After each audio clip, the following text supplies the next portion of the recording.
Actually কি হ'ল সেইদিনাখন যিহেতু মোৰ বৰপথাত লজ আছে আঞ্চ লজ বুলি আৰু আজি প্ৰায় 3 বছৰ ধৰি মই লজখন নীতি নিয়মৰ মাজেৰে মানে চলাই আছোঁ।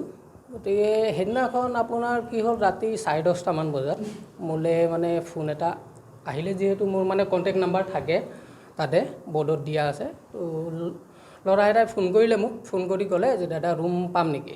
তাৰপিছত মই ক'লোঁ ৰুম পাই যাবা বোলে ছিংগুল আছা নে ডাবুল আছা মই সুধিলোঁ। তাৰপিছত মোক কৈছে যে বোলে আমি 3জন আছোঁ, গতিকে ডাবুল বেড এটা ল'ম, ছিংগুল বেড এটা ল'ম। তাৰপিছত মই সুধিলোঁ লগত কোন আছে। তো তেখেতে কয় বোলে মোৰ ফ্ৰেণ্ড হয়, বোলে ছোৱালী 2গৰাকী আছে আৰু মই আছোঁ। তো যেতিয়া ছোৱালী বুলি কৈছে মই সুধিছোঁ বোলে কিবা ৰিলেটিভছ হয় নে তোমাৰ মানে কেনেকৈ কি হয়। তো তেখেতে ক'লে যে নাই মোৰ ফ্ৰেণ্ড হয় বোলে। তেতিয়া মোৰ অলপ মানে সন্দেহ হ'ল আৰু গতিকে বৰপথাৰ মই যেতিয়াৰ পৰা লজখন খুলিছোঁ মই তেতিয়াৰ পৰাই মানে ধৰক মই ৰুম মানে তেনেকৈ কাপলছ বুলি যদি কয় তেতিয়া মই মানে ৰুম এলাউ নকৰোঁ। গতিকে তাৰপিছত মোৰ অলপ সন্দেহ হওঁতে মই তেখেতক মানে ডাইৰেক্ট মই মনা কৰি দিলোঁ যে নাই মই ৰুম দিব নোৱাৰোঁ তোমাক। তাৰপিছত মই যেতিয়া মানা কৰি মই ফোনটো ৰাখি দিলোঁ, তাৰ ঠিক আধা ঘণ্টামান পিছত আৰু গম পাইছোঁ যে মোৰ কাষতে এটা মানে বিল্ডিং আছে শিবু চিল বুলি, তেখেতৰ ওপৰতো মানে ৰুম আছে। লজ নেকি? সেইটো লজ নহয়, সেইটো তেখেতৰ মানে প্ৰাইভেট ৰুম, প্ৰাইভেট মানে প্ৰপাৰ্টি হয়। তো হোৱাৰ পিছত মই গম পাইছোঁ যে তেখেতে চাগে ৰুমটো দিলে তাত, আৰু ৰুমটো দিয়াৰ পিছত চাগে কোনোবাই থানাত চাগে ফোন কৰিছে আৰু ফোন কৰাৰ পিছত পুলিচে আহি তেখেতলোকক ধৰি লৈ গ'ল। মই ইমানটোৱে জানো আৰু। নহয় সাংবাদিকে ফোন কৰা নাই। এই যিটো ল'ৰাটোক চাগে ধৰিছিলে পুলিচে, মইতো এতিয়ালৈকে দেখাও নাই তাক, সিহে ফোন কৰিছিলে মোলৈ। ল'ৰাজনৰ ঘৰ? মই ঘৰটো নুসুধিলোঁ। যেতিয়া মই ৰুম মানে নিদিওঁ তেতিয়া মোৰ মানে ইমান মানে দৰকাৰো নাভাবিলোঁ মই যে মানে তোমাৰ ঘৰ ক'ত বা কি আছে কি নাই। মই ডাইৰেক্টলি তাক মানে মনা ৰুম নিদিলে? নাই দিয়া মই। আপোনাৰ লজৰ গেৰেজখন আছে আৰু তাৰ ওপৰতে 3-4টা ৰুম আছে, কিন্তু সেইটো লজ নহয়, সেই ৰুমত তেওঁলোক আছিলে শুনামতে আৰু আৰক্ষীয়ে নিয়া বুলি শুনিছিলোঁ। তাৰপিছত কি হ'ল মই ইমান মানে খবৰো ৰখা নাই, যিহেতু ময়ো অলপ মানে ব্যস্ত আছিলোঁ কামত। দেখিছোঁ, দেখাৰ পিছত ধৰক মোৰো লজ আছে বিভিন্ন ধৰণৰ, আৰু বৰপথাৰখন আমাৰ মানে নিজৰে জেগা। আমাক মানে মোৰ নিজকে মানে বেয়া লাগিছে যে লজত মানে কোনোবাই লিখিছে আৰু যে বোলে লজত মানে তেনেকৈ বোলে হেৰি মানে চলি থাকে, কিন্তু একচুৱেলি আমাৰ বৰপথাত বৰ বিশেষ লজো নাই। 2খন লজ আছে, এটা মোৰ আছে আৰু এটা বৈদ্য লজ বুলি আছে, 2জনৰে আছে। হয় চাগে তেনেকুৱাই।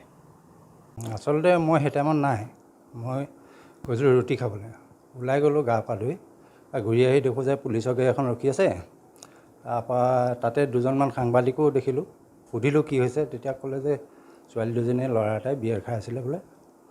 তাৰপৰা অকণমান 10 মিনিটমান ৰওঁতে তেতিয়া গাড়ীত উঠাই সিহঁতক লৈ গ'ল, বাকীডোখৰ মই নাজানো। থানালৈ গ'ল। আপুনি তাতে থাকে নেকি? তাতে মই ভাড়া থাকোঁ। যিজন তাৰ ৰুমৰ মালিক? শিবু চিল। নাই মই সেইবোৰ দেখা নাই, খাইছে নাখাইছে মই শুনিছোঁহে তাৰমানে। এইবিলাক মই একো নাজানো, ক'ৰ ছোৱালী কি কথা, মই মুঠতে গাড়ীত পটাপট থানালৈ লৈ গ'ল। বাকীডোখৰ পুলিচে। কেইটা ৰুম আছে? ৰুমটো মই ফাৰ্ষ্ট ফ্ল'ৰত, মোৰ ৰুমটো আছে, এইফালে আৰু 3টা ৰুম আছে। তাতে মেলাৰ মানুহখিনি আছে, এটা ৰুমে খালী আছে। নাই আগে পিছে মই দেখা নাই এই কথা। আচলতে গুৱাহাটী মহানগৰ আচলতে যিটো পৰিৱেশ আমি দেখিবলৈ পাইছোঁ এই অৱস্থাত যে এটা নাৰী দেহ ব্যৱসায় হওক বা বিভিন্ন ধৰণৰ নাৰী চক্ৰৰ লগত জড়িত কিছুমান আমি পৰিৱেশ আচলতে দেখিবলৈ পাইছোঁ কিন্তু তাৰ সম্পূৰ্ণ পৰিৱেশটো কিন্তু আচলতে বৰপথাৰ নগৰৰ মাজমজিয়াত আমি দেখিবলৈ পাইছোঁ ই আচলতে চৰম লজ্জাজনক বিষয় বৰপথাৰ সামাজিক পৰিস্থিতিৰ বাবে আচলতে এটা ভয়াৱহ বিষয় আমি ধনশিৰি মুখৰ ছাত্ৰসন্থাই এই বিষয়ে মই আচলতে তীব্ৰ ভাষাৰে গৰিহণা দিছোঁ আচলতে এটা নিন্দনীয় বিষয় যিটো সময়ত আচলতে ইয়াৰ স্বত্বাধিকাৰ জনাই আচলতে শিৱশিল নামৰ যিজন স্বত্বাধিকাৰ আচলতে তেওঁৰ লজটোত আচলতে কোনো ফলক নোহোৱাকৈ বা আচলতে কোনো ধৰণৰ আচলতে নথিপত্ৰ বা আচলতে কোনো আইন কানুন আচলতে নমনাকৈ কিছুমান অসংযত অৱস্থাত যোৱাকালি যি আচলতে পৰিৱেশ হ'ল অপ্ৰীতিকৰ এটা পৰিস্থিতি হ'ল পৰিস্থিতিৰ সন্মুখীন হ'ব লগা হৈছে আচলতে ৰাইজৰ বাবে আচলতে এটা এই আচলতে বৰপথাৰ অঞ্চলৰ যে সামাজিক বাতাবৰণতা বিনষ্ট হোৱাৰ পৰিৱেশ আমি দেখিবলৈ পাইছোঁ ইয়াৰ আচলতে তীব্ৰ গৰিহণা দিছোঁ আৰু সৰুপথাৰ সমজিলা প্ৰশাসনক এটা দাবী জনাব বিচাৰিছোঁ আমি ধনশিৰি মহকুমা ছাত্ৰ সন্থাই যে এই সৰুপথাৰ যিসমূহ যি লজ হোটেল আছে আচলতে যিসমূহ আচলতে মানুহ থাকিব পৰাকৈ আচলতে ব্যৱস্থা আছে এইসমূহ আচলতে তেওঁলোকে নথিপত্ৰবোৰ আচলতে আইনী কানুনৰ মাজেৰে সঠিক ৰূপত আছেনে নাই গতিকে তেওঁলোকৰ কাগজ পত্ৰৰ মাজে পৰিদৰ্শন কৰক আচলতে সৰুপথাৰ সমজিলাই আচলতে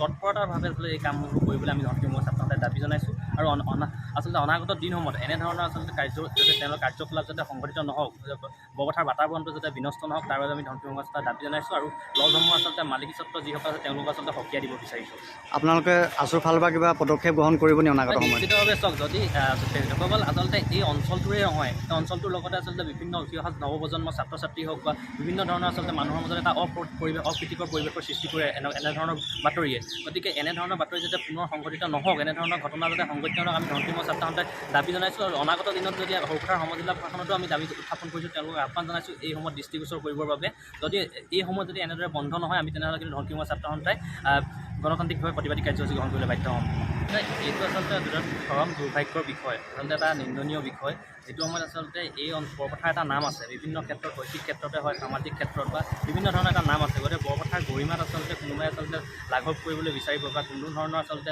মালিকী স্বত্বই বা কোনোবা মালিকে লজৰ মালিকে হওক বা কোনো আচলতে কোনো নথিপত্ৰ নোহোৱাকৈ তেওঁলোকৰ ID কাৰ্ড নোহোৱাকৈ আচলতে অপ্ৰীতিকৰ অৱস্থাত মাদক দ্ৰব্য সেৱন কৰি পৰিৱেশটো বিনষ্ট কৰিব কোনো কাৰণে হ'বলৈ দিয়া নহ'ব কেৱল বৰপথাৰতে নহয় সৰুপথাৰ সমজিলাত এনেধৰণৰ কাৰ্যকলাপ পুনৰাই হ'বলৈ দিয়া নহ'ব আমি পুনৰবাৰ আৰক্ষী প্ৰশাসনক আচলতে আহ্বান জনাইছোঁ যাতে তেওঁলোকে এই বিষয়সমূহ আচলতে হস্তক্ষেপ কৰি আছে উচিত পদক্ষেপ গ্ৰহণ কৰক যিকোনো খবৰৰ বাবে যোগাযোগ কৰক 7099017330 লগতে 7099017110 নম্বৰত।